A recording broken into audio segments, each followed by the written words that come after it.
પ્રણામ વિદ્યાર્થી મિત્રો, માધવ વિદ્યા સંકુલ ઓનલાઈન ટીચિંગમાં આપનું હાર્દિક સ્વાગત છે। આજે ધોરણ 11 વિષય ગુજરાતી અને કાવ્ય નંબર 13 પરાજયની જીત। વિદ્યાર્થી મિત્રો, અગાઉના વિડીયોમાં આપણે ભણી ગયા હતા કે રાજા અશોકે કલિંગ નગરી ઉપર ચડાઈ કરી હતી અને ભયાનક યુદ્ધ કર્યું હતું। ઘણા દિવસો સુધી એ યુદ્ધ દરમિયાન શસ્ત્રોના અવાજો આવી રહ્યા હતા એ ખૂબ જ ભયાનક અને ભયંકર હતા। હવે રાજા અશોકે કલિંગ નગરી પર યુદ્ધ કરીને જીત મેળવે છે અને પોતાની શિબિરમાં જાય છે અને શિબિરમાં ગયા પછી અચાનક તેને લાગણી સ્ફુરે છે કે મારે કલિંગ નગરીમાં જઈને મારી જીત જોવી જોઈએ। તો રાજાને અચાનક એકાએક લાગણી થાય છે અને પોતાની જીત જોવા માટે રાજા કલિંગ નગરીમાં જાય છે। અને હવે આગળ, ગયા તેજને આવ્યો અંધકાર, નહીં ભેદ કિંતુ કલિંગે લગાર, હતો આ જેવો ઉર અને બહાર। હવે ગયા તેજ એટલે કે અભિમાનનું તેજ દૂર થયું રાજાનું, અંધકાર વ્યાપી ગયો। નહીં ભેદ કિંતુ કલિંગે લગાર, હતો આ જેવો ઉર અને બહાર એટલે કે કલિંગમાં આજે હતો એવો ફર્ક સહેજ પણ નહોતો, હૃદયમાં અને બહાર। ઉર એટલે કે હૃદય। જુએ એક અંધકારને અપાર, રાજા જુએ છે એક અંધકારને અપાર, ભયાનક અંધકાર જુએ છે પોતાના હૃદયમાં પણ અને બહાર પણ। નિહાળવાને નિજ જીત જાતે, નિહાળવા પોતાની, નિજ એટલે કે પોતાની જીત જાતે। અંધકારમાં એ નગરી સ્મશાન જેવી લાગી રહી હતી। હવે રાજા અંધકારમાં એ નગરીમાં પ્રવેશે છે, સ્મશાન જેવી નગરી કરી નાખી છે એમાં એ પ્રવેશે છે। કરવા પ્રકાશ મસાલચીઓ લઈ કે કંઈક સાથે, હવે રાજા પ્રવેશે છે। માર્ગમાં પ્રકાશ પાથરવા માટે કેટલાક મસાલચીઓને પણ એમની સાથે લઈ લે છે, કંઈક એટલે કે કેટલાક મસાલચીઓને સાથે લઈ લે છે।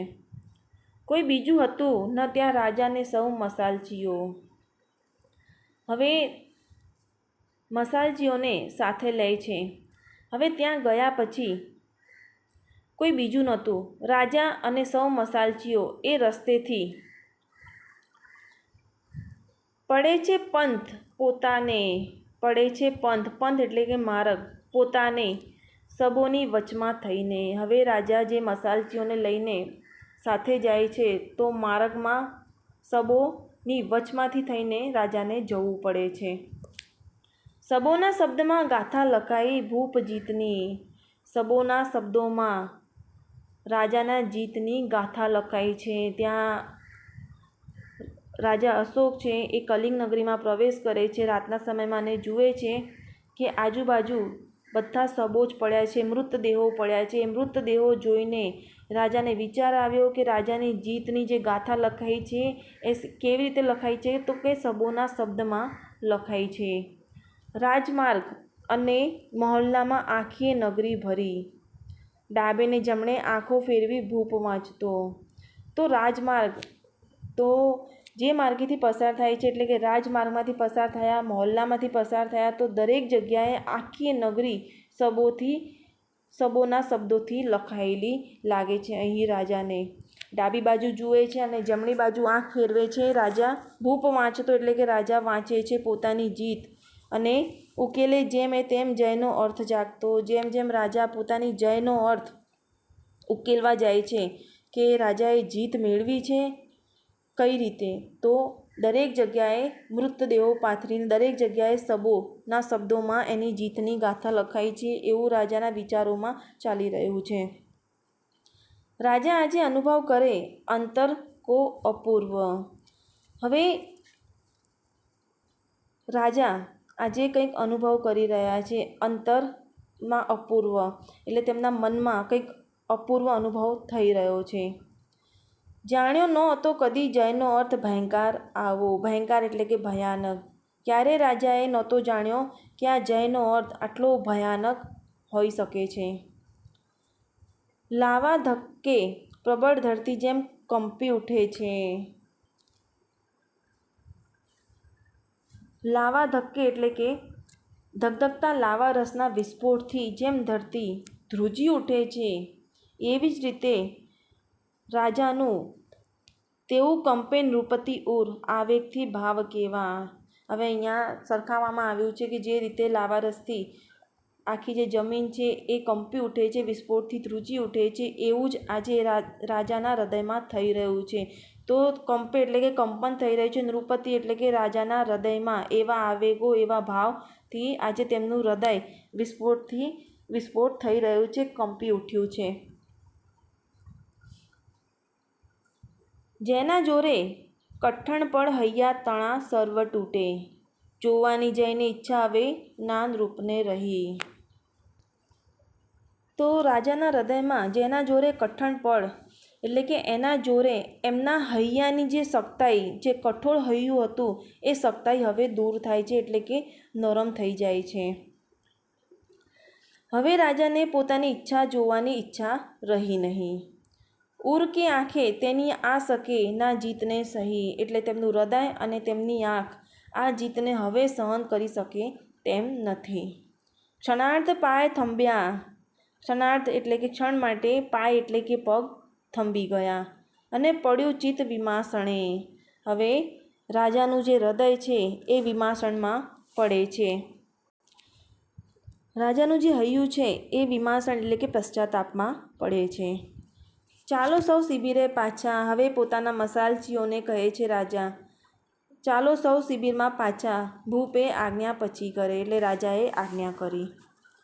મસાલચીઓ સૌ મૂળ થાતા, હવે મસાલચીઓ બધા મસાલચીઓ મૂળ એટલે કે અવાક થઈ ગયા, અજ્ઞાનીની જેમ એકબીજાની સામે જોઈ રહ્યા.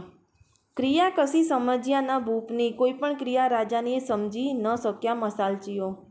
પરસ્પર ઇંગિતથી જ પૂછતા, પરસ્પર ઇંગિત એટલે કે ઈશારાથી એકબીજાને પૂછી રહ્યા કે શું થયું છે કે અચાનક રાજાએ બધાને શિબિરમાં જવા માટે કહ્યું છે. અરે થયું શું સમજે છે તું કંઈ? અરે શું થયું છે એ કંઈક સમજાય છે? ગયો શિબિરમાંહી ભૂપ આગળ કર્યા સેવકો. હવે રાજા શિબિરમાં જાય છે અને સેવકોને આગળ કરે છે. અને શ્રમિત શીર્ષને કરમહી ધરી બેસ્યો.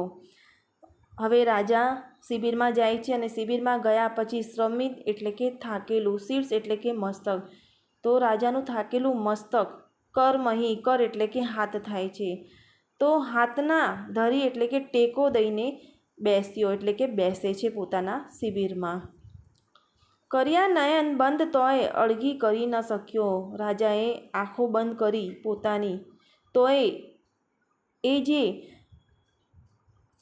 રાજાએ આંખ બંધ કરી તોય જે કલિંગ નગરીનું જે દ્રશ્ય હતું એ દ્રશ્ય આંખ આગળથી અળગી એટલે કે દૂર કરી ન શક્યો, એટલે કે અલગ કરી ન શક્યો.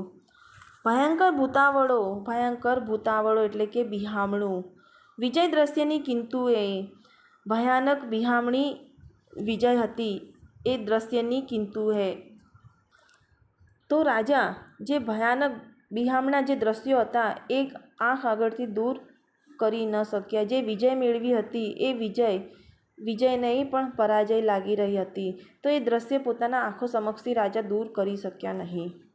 હજારો હૈયાને નિજ નિજ તણી સૃષ્ટિ સહમે, હજારો હૈયાને, હવે રાજા મનોમંથન ચાલે છે. રાજા વિચારે કે હજારો હૈયાને નિજ નિજ એટલે કે પોતપોતાની તણી સૃષ્ટિ સહુમે, તો પોતપોતાની સૃષ્ટિ સાથે, અરે રે મેં આ શું કરી નાખ્યું, પોતાની જે સૃષ્ટિ હતી, પોતાના લોકો હતા એમની સાથે મેં શું કરી નાખ્યું, એવો વિચારો તેમના મનમાં ચાલે છે.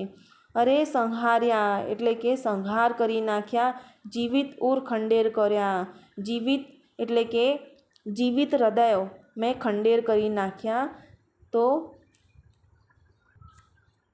રાજા કહે છે અરે મેં તો જીવિત હૃદયોને ખંડેર એટલે કે જર્જરિત કરી નાખ્યા છે. મહત્તા એ મારી, શું આ મહાનતા છે મારી? વિજય મુજ એ ગૌરવ ગણું. હવે રાજા વિચારે છે કે મહત્તા એટલે કે મહાનતા આ છે મારી, વિજય મુજ એ આ છે મારો વિજય, આને હું ગૌરવ ગણું, એવા પ્રશ્નો રાજાના મનોમંથનમાં ચાલે છે. અને ભૂમિની ઉપર જઈ મારો જય ચણું, અને ભૂમિ પર કલિંગ નગરી ઉપર જઈને મારો જય ચણું, એવા પ્રશ્નો રાજાના મનમાં થયા. અંજપો ઉગ્ર રાજાના હૈયાને આજ રહે દમી. અંજપો એટલે કે આંતરિક ઉચાટ ઉગ્ર થાય છે રાજાના હૃદયમાં. આજ રહે દમી, આજે તેમના હૃદયમાં જે ઉચાટ થઈ રહ્યો છે, તો આજે તેમનું હૃદયનું દમન થઈ રહ્યું છે. રાજા વિચારે છે કે આજે જે કલિંગ નગરી ઉપર ચડાઈ કરીને આક્રમણ કરીને શું ખરેખર મેં જીત મેળવી છે? રાજાએ જીત નથી મેળવી, પણ રાજાએ તો હજારો હૈયાને ખંડેર કરી નાખ્યા છે, જર્જરિત કરી નાખ્યા છે, એવું રાજા મનમાં વિચારે છે. તો શું મારે આને જીત કહેવી જોઈએ?